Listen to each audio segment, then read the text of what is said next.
Dans ce cours, nous allons découvrir le site Trello et voir les différentes offres proposées par Trello pour les abonnements et l'inscription.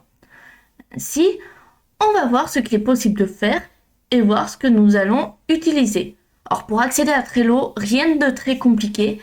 Dans Google, on tape Trello et là, comme vous pouvez le voir, je vais prendre le premier lien.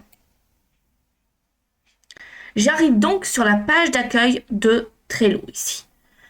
Cette page nous présente l'outil Trello. Donc, si on regarde un petit peu, on peut descendre la page.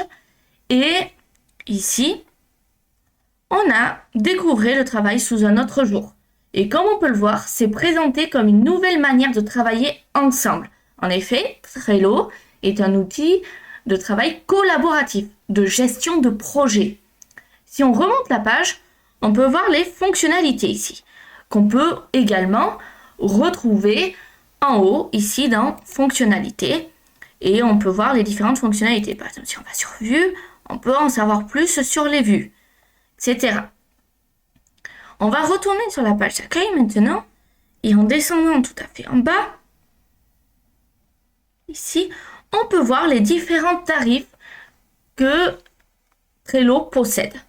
Donc, pour en savoir plus, on clique sur, par exemple, en savoir plus sur Standard. Et en descendant, là, on en sait plus sur Standard. Mais pour voir tout le descriptif des tarifs, on peut cliquer directement sur Tarifs et arriver ici. Alors, on peut voir qu'on a différents plans possibles. Gratuit, Standard, Premium, Entreprise. Ce qu'il faut savoir, c'est que le plan gratuit propose toutes les fonctionnalités de base qui sont déjà assez poussées de manière globale et qui permettent de pouvoir créer des cartes.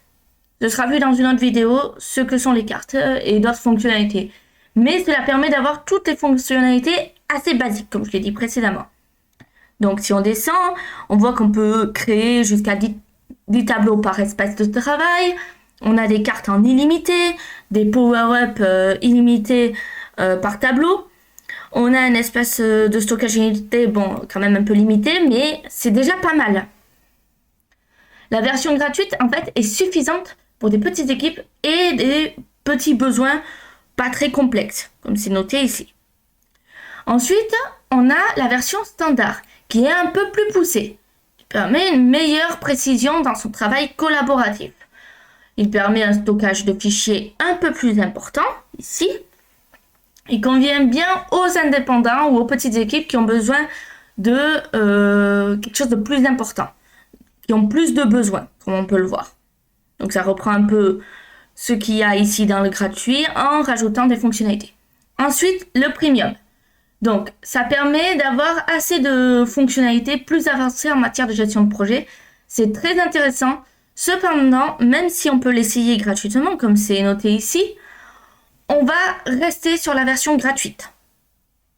Et le dernier plan, c'est la version entreprise, qui s'adresse à une entreprise plus grande. C'est plus structuré que sur les plans précédents. Et c'est un niveau supérieur de fonctionnalité, comme on peut le voir ici, avec les permissions à l'échelle de l'organisation, des tableaux visibles par l'organisation, etc. Donc, tout va dépendre de vraiment ce dont vous avez besoin. Donc là, comme vous pouvez le voir, ils ont fait les comparatifs ici. Donc, c'est très intéressant. Mais tout dépend vraiment de vos besoins à vous. Alors, si vous voulez, vous pouvez suivre le cours avec Premium. Mais moi, je resterai sur la version gratuite.